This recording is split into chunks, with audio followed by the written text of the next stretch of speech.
Dua. Jaga kesehatan ya. Ingat cuaca nggak mendukung, hujan, badai, itu kan jaga kesehatan selalu ya.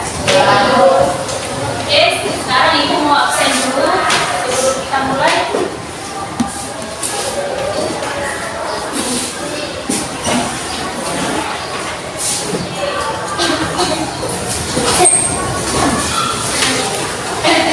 Rama Kausara?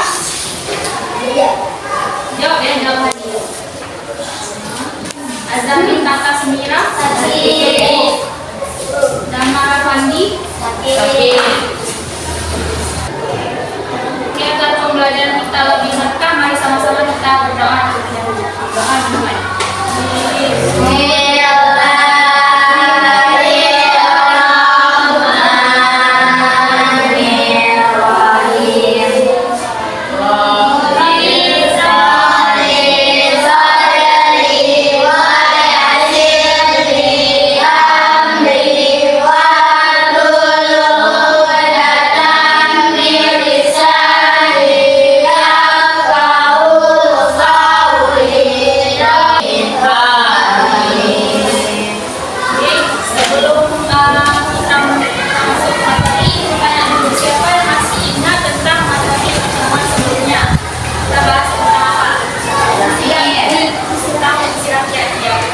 Pertemuan sebelumnya kan kita membahas tentang puisi rakyat. Siapa yang masih ingat pengertian puisi rakyat?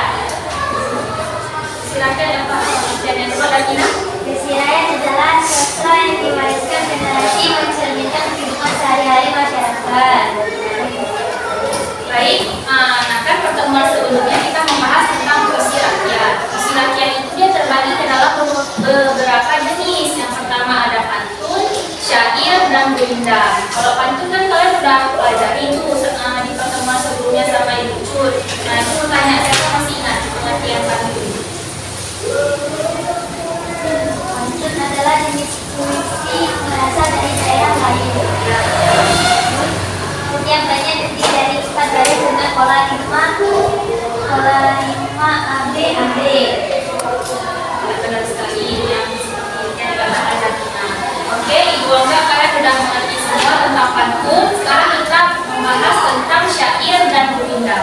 Jadi sebelum kita masuk ke materi, Ibu akan menyampaikan dulu tujuan pembelajaran yang akan kita capai hari ini. Baik, tujuan pembelajaran yang akan kita capai hari ini yang pertama, peserta didik mampu mengidentifikasi ciri-ciri utama syair dan gurindam. Yang kedua, peserta didik mampu menganalisis contoh-contoh syair dan gurindam. Dan yang ketiga, peserta didik mampu menemukan pesan atau nilai moral yang terkandung dalam syair dan gurindam. Bagaimana semuanya? Sudah siap untuk belajar semuanya? Siap. Baik, ada yang pernah dengar sebelumnya tentang syair dan gurindam? Ya, nanti. Tadi dijelaskan, syair itu dia berasal dari bahasa Arab yang arti katanya itu sya'ara atau sya'ura, yang diartikan mengetahui dan merasakannya.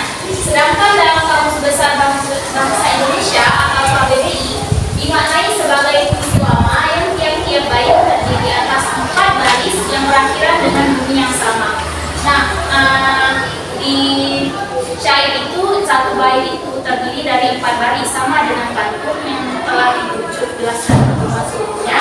Tetapi yang membedakannya itu bunyi akhirnya yang berbeda. Kalau misalnya pantun itu akhirannya AB, kalau misalnya syair itu akhirannya A.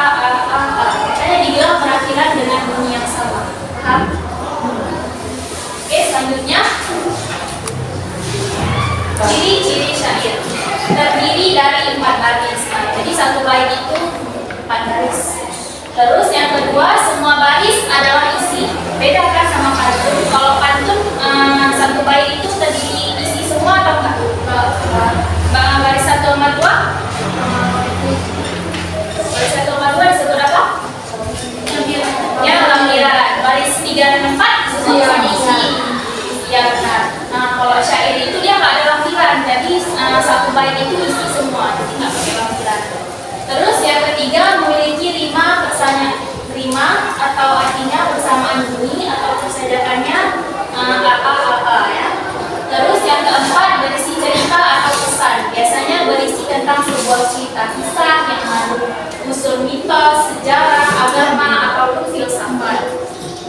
Tetapi syair juga dapat berisi nasihat yang bijak.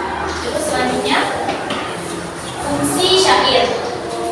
Syair dapat dijadikan lagu atau nyanyian untuk mengiringi tarian-tarian tertentu.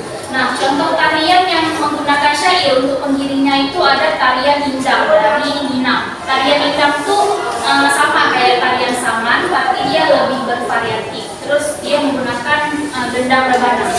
Terus yang kedua ada syair dapat dijadikan sebagai media hiburan. Nah, di dalam syair itu kan berisi cerita atau narasi yang menarik bagi pembaca. Makanya bisa dibilang syair itu sebagai media hiburan. Terus yang ketiga, syair digunakan untuk menyampaikan pengajaran melalui cerita. Nah, menyampaikan pengajaran melalui cerita itu merupakan cara efektif menggunakan syair itu. Jadi bisa menyampaikan nilai-nilai moral, pengajaran, pengetahuan bagi pendengarnya atau audiens, sehingga audiens itu lebih paham atau lebih ingat. Makanya dia menggunakan syair. Terus yang keempat, syair juga sebagai media informasi untuk lingkungan setempat. Selanjutnya, jenis-jenis syair. Yang pertama ada syair sejarah. Biasanya berisi tentang peristiwa sejarah yang telah terjadi di masa lalu. Ya, isinya berupa peristiwa peperangan, tentang kerajaan, dan hal lainnya yang berhubungan dengan sejarah. Nanti contohnya akan ditampilkan pada slide selanjutnya ya. Terus yang kedua ada syair jenaka. Merupakan syair yang sifatnya menghibur dengan kalimat jenaka di dalamnya. Kalian tahu arti jenaka? Apa jenaka? Jenaka itu lucu ya. Terus selanjutnya syair kehidupan. Berisi tentang berbagai hal-hal yang ada di kehidupan manusia, mulai dari rasa gelisah, cobaan kehidupan, tentang hubungan manusia dengan Tuhannya, tentang kesehatan hidup, dan lain-lain. Terus ada syair agama. Biasanya memuat ajaran agama Islam sebagai sarana untuk berdakwah dan menyebarkan agama Islam. Terus selanjutnya, nah ini ada contoh syair agama. Siapa yang membacakannya? Coba membaca. Baca ya, baca biasa ya. Kita atau usai kita duduk usia, tak apa yang akan dibawa, uangmu tak akan kau bawa, rumahmu pun tak kau bawa. Dari dulu kerabat dan keluarga, seolah tak ada yang dewa. Sekejap kamu bisa berada, tinggalkan kita di keranda. Yang mana terbuka nanti, tubuh dingin semakin sepi. Nanti apa yang akan terjadi, hanya amal yang kembali. Ya, baik. Terima kasih Davina. Nah, ini kan nampak kan tadi yang bilang di sini syair satu bait terdiri dari 4 baris. Nah, ini dinamakan satu bait, ini satu bait, ini satu bait. Terus dibilang 5 akhirannya itu sama kan, 5 akhirannya a. Ya. Ini kan sama, berarti kan ini a. Ini sama a. Terus ini a juga. Ini kan kalau ini maksudnya itu sama 5 akhirannya. Bisa beda ya kan? Gimana? Baik, gimana? Ini udah sampai sini penjelasan tentang syair. Ada yang mau tanya? Nggak ada. Misalnya kita lanjut pembahasan tadi tentang gurindam. Gurindam itu adalah jenis puisi lama dari India. Istilah gurindam berasal dari bahasa Tamil, yaitu kirindam yang artinya perumpamaan. Gurindam digunakan untuk syarat dari moral nilai agama, sehingga dijadikan sebagai norma kehidupan. Nah, ciri-ciri gurindam yang pertama, gurindam terdiri dari 2 baris dalam satu bait. Nah, beda kan dengan pantun sama syair yang materi sebelumnya. Kalau gurindam ini dia terdiri satu bait itu hanya 2 baris. Kalau misalnya pantun dan syair satu bait kan 4 baris. Nah, kalau gurindam ini satu bait cuma 2 baris. Terus yang kedua, baris pertama berisi permasalahan, persoalan atau perjanjian, dan baris kedua berisi akibat atau jawaban dari masalah yang ada pada baris pertama. Jadi pada baris pertama di gurindam dia memaparkan masalah-masalah, misalnya masalah agama, masalah sejarah. Nah, terus yang nomor 3 baru dia memberi jawaban dari masalah yang ada pada baris pertama. Terus yang keempat, 5 akhirannya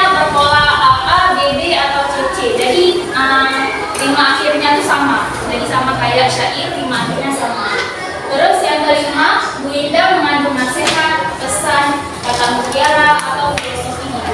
Terus yang keenam, isi inti Bu Indah berada pada baris kedua. Kenapa dibilang isi inti? Karena di baris kedua itulah yang bisa kita ambil pengajaran, nilai-nilai moral. Itulah yang penting ya pada baris kedua. Nah ini ada contoh Bu Indah. Yang pertama, jika perut terlalu kenyang, pikiran jernih menjadi hilang. Ini masalahnya, jika perut terlalu kenyang, jawaban dari masalahnya ada pada baris kedua, pikiran jernih menjadi hilang. Nah seperti kata Rasul, makanlah sebelum lapar, berhentilah sebelum kenyang. Ini salah satu contoh penyebabnya kalau kita makan terlalu kenyang, pikiran jernih kita menjadi hilang. Jadi kalian kalau misalnya terlalu kenyang pasti kan kayak apa ya? Maksudnya kayak orang bodoh kayak diam-diam kayak gimana. Jadi kita nggak boleh makan terlalu kenyang. Terus yang kedua ada apabila janji tidak ditepati, orang yang tak percaya sampai mati. Jadi misalnya kalian kalau ada janji-janji sama orang, kalau misalnya kalian nggak tepati, orang itu nggak akan percaya lagi sama kalian selama-lamanya. Jadi kalian tuh harus jadi orang yang amanah, menepati janji selalu ya. Terus yang ketiga, barang siapa berbuat cermat, hidupnya akan selamat. Jadi maksud berbuat cermat itu berbuat baik. Jadi kalau misalnya orang yang berbuat baik, pasti kehidupannya selalu dilancarin sama Allah, pasti ada bantuan dari Allah. Kalau misalnya kita berbuat jahat, pasti ada aja disusahin sama Allah kan, kayak gitu kan? Ya. Jadi, sampai sini ada yang ingin bertanya? Ada yang belum paham? Oke, sekarang ini mau tulis dulu contoh syair.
tulis 3 syair. Sekarang ibu mau 3 orang maju ke depan, pasangkan kata 1, 2 atau 3 ini ke depan. Yang mana yang cocok sama syair? Siapa yang mau? Oke.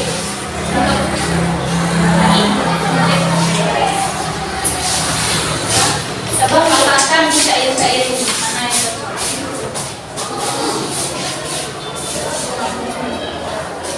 Rima akhirannya itu sama, terus harus nyambung. Yang baris 2 sama barisnya.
Penggunaannya pun sudah dilakukan.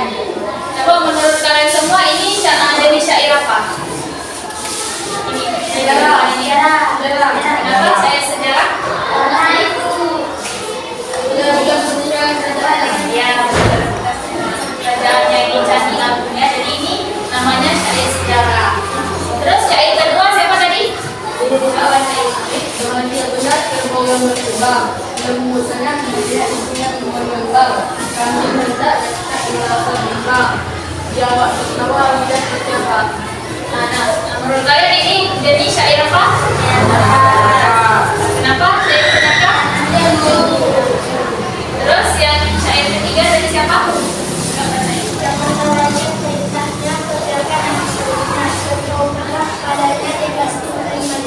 Ini contoh syair apa? Kenapa? Syair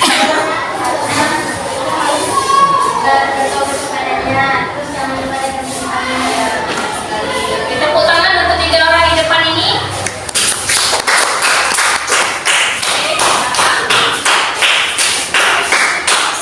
Oke,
Sinarga Pemerintah High School.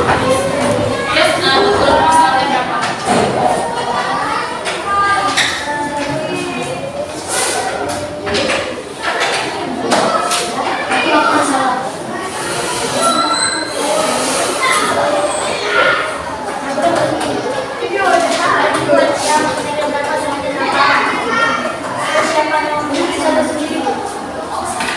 Dari mulai ke sini. Yes, betul masalah sama nama pemeriksaan. Kalau udah dikumpulin ya.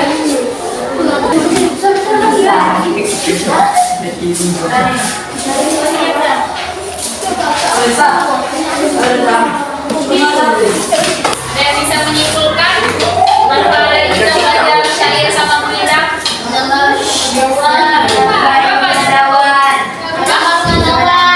Pengetahuan, terus apa lagi? Ya,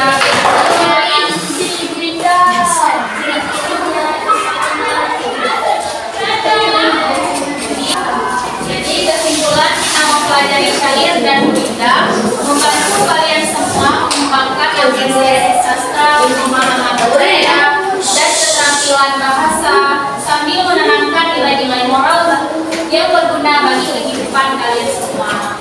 Jadi, apa ada yang bertanya?